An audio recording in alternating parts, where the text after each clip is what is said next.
Hello, my name is Carolyn Anderson. I am the coordinator of MicroOperas this year. I'm also the director of Attached Is Your Invoice, written by Zac Flasch. I'm here with the composer today.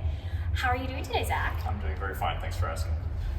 So can you tell us a little bit about yourself, like your major, or what year you are in school, or what you did before you came to BGSU? Of course, yeah. So I grew up in a very musical family, very musical environment, lots of singing, lots of piano and all of that. I decided to study music in college at Valparaiso University, a small liberal arts school in Indiana, where I studied composition as well as voice and piano. And now I'm here at BGSU, finishing up my master's degree in composition in my second year. Can you tell us a little bit about the instruments that you play, or any experience you have playing instruments or maybe singing? Sure. Well, I am a singer by trade, so I grew up singing a lot in church choir and in school choir as well, taking voice lessons. I also play some piano, classical piano, and as well as jazz piano. I got to study a bit in undergrad. And also I got my start making music actually playing the guitar, the acoustic guitar, the electric guitar in a rock band. So long before I thought I was going to be a composer, I thought I was going to be a rock star. So those are my humble beginnings. I love that. What made you put aside your dream of becoming a rock band musician and to become a composer instead? Yeah, well, I really fell in love with choral music, actually. It had been a big part of my upbringing, both in church and in school, but it really clicked for me towards the end of high school once I saw some really high-level collegiate and professional choral ensembles performing. And that really inspired me to want to compose my own choral music. And so I started actually, before composing, I started to arrange music. I would arrange hymns or pop tunes or barbershop tunes, and I would record myself on the computer singing all the parts when all those videos were going viral online. And that really inspired me to move from arranging the vocal music to composing the vocal music, music for choir, music for solo voice, art song, that kind of thing. And then once I started doing that more in undergrad, that transitioned into composing other music for instruments, chamber music, orchestral music. So it's been an interesting journey. Who's your composition teacher here at BGSU? My first semester I studied with Dr. Piawat Lulapreser, one of our new faculty, and for the past 3 semesters, including working on this MicroOpera, I've studied with Dr. Christopher Dietz.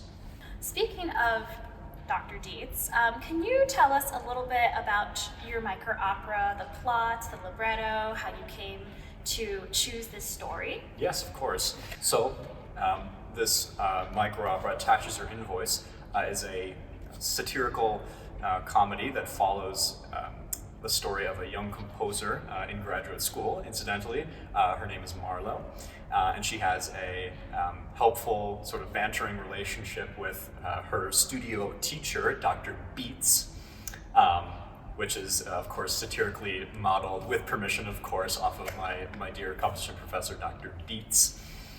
So that will be great fun to see come to life, as well as a third character who is unnamed, called the Director. And the opera basically centers around Marlo, the student applying for summer programs in composition, and having a sort of internal dilemma, trying to decide if she should pay lots of money to go to these festivals that seem a little bit sketchy and seem like they're just trying to get money from her. So she's having an internal battle. Should I do this? Will it be good for my resume? Will it be good for my future? Or is it not worth the money? And so it's sort of modeled off of experiences that I have had as a young artist, and experiences that many other composers and young artists have had. Could you talk a little bit about the inspiration for the story? Sure. So we have to go back in time about a year to composition lessons that I was having with Dr. Dietz in the spring of 2024. This was my first semester studying with him, and this was the second semester of my master's degree, so my first year, and I was applying to every summer festival that you can imagine because I wanted to just cast the net wide and see where my music would land. I had the opportunity that year to have an orchestra piece of mine read by the Toledo Symphony Orchestra, so I was kind of sending that all over and seeing if it would get any hits anywhere. I ended up getting accepted to a number of different festivals. And there was one particular individual who was running a network, let's say, or run it behind the curtain of several composition festivals, and it was sort of a comedy. You really can't make this up.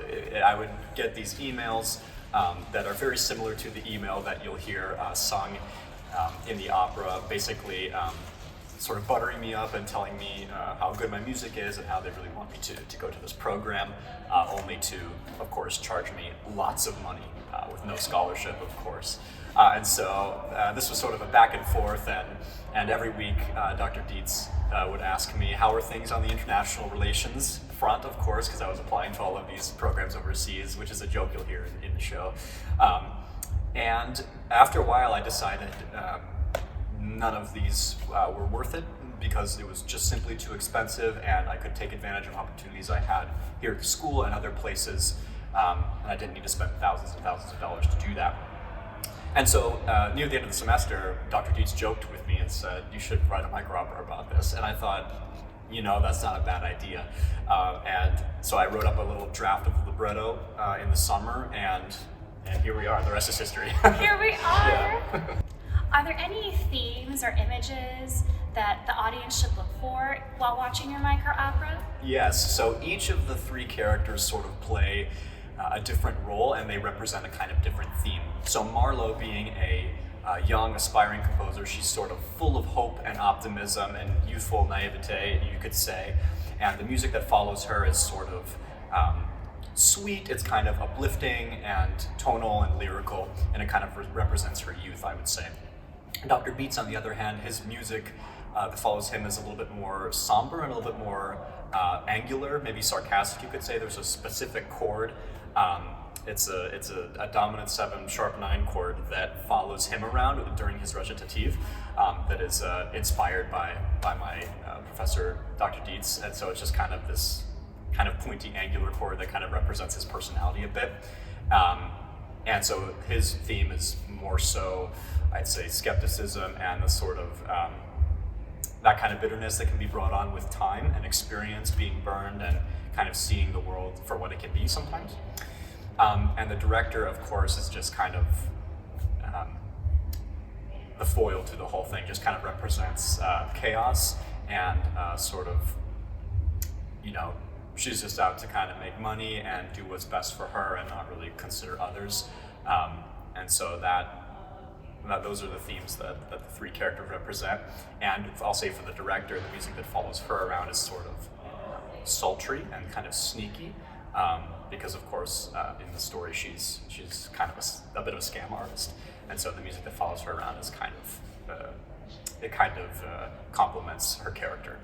I, as the director and as one of the cast members, I am very much looking forward to the personal reference that we have in the opera.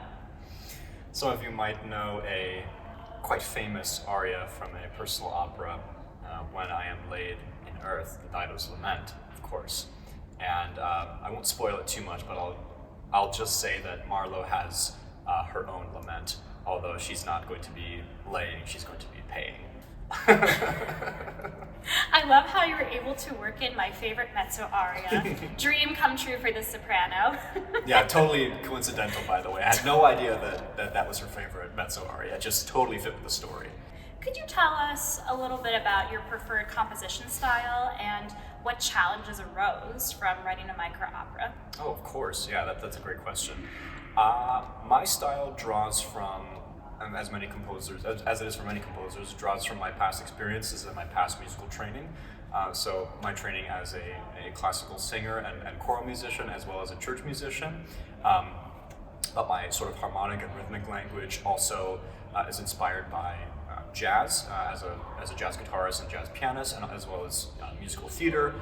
So I'm kind of drawing from a number of different sources to create what I would call my usual sound, which is, I'd say, relatively traditional, triadic kind of harmonic language, a language that is more accessible for, I'd say, kind of lyrical singing, since that's kind of my home ground, I would say. Although I try to, sort of branch out where is artistically appropriate in the music. A particular challenge in composing this piece of music was that I was trying not to take myself too seriously, because as an artist, that's something that I do sometimes, is take myself and my music too seriously. And so with this composition, with this opera, it's sort of a pastiche, as I mentioned. It's sort of like a satirical kitchen sink, of all kinds of different genres. And, we have this kind of like opera, sort of contemporary opera recitative. We have this kind of musical theater kind of overture sound. We've got like a kind of sultry, tune. We've got, the Purcell lament. We've got all these different sounds that are all kind of thrown together. And so for me, the challenge was making all those things fit together in a way that kind of made sense and was comedic. And another thing was just setting aside my desire to kind of, push the boundary and kind of do something new or edgy or reinvent the wheel or something like that, as composers, sometimes try to do. But I was just trying to be hands-off with this and say, the music is going to be the music. I'm just going to let it speak for itself. It's going to be funny, and I won't take it too seriously. So I would say there are some styles, musical styles, that I would normally write in my music, but it's all part of the fun, I would say. Is there anything else you'd like to share about your micro-opera? Well, I would say I hope it's going to be funny and entertaining, and I hope that it's going to shed some light on some of the struggles that young artists face in the contemporary music world. It's honest, so you see kind of both sides of the emotional spectrum of sort of joy and elation, of the possibility and potential that the future brings, and also the sort of devastating despair and frustration and anger that comes with disappointment. And so I just think it's an honest show, and it doesn't take itself too seriously, and I hope that the audience takes something away from that and has a few good laughs as well. Where can we find more information about you? Yeah, you can find me on zacflashmusic.com. That's my website. You can get in touch with me there about commissions and read a little bit more about me and see some of my works. You can also find my YouTube channel, which is just my name, Zac Flasch, where I have score videos and other content that I put out there as well, if you'd like to hear and see more of my music. So Zac's opera, it stars me as Marlowe, the composition student, and it stars Keith Fares as Dr. Beats, and it also stars Catherine Proct Fares as the director character. We also have Kevin Bilsma on the piano for this production. Come see Zac's MicroOpera on April 11th in Bryan Recital Hall at 8 p.m. Thank you so much for watching.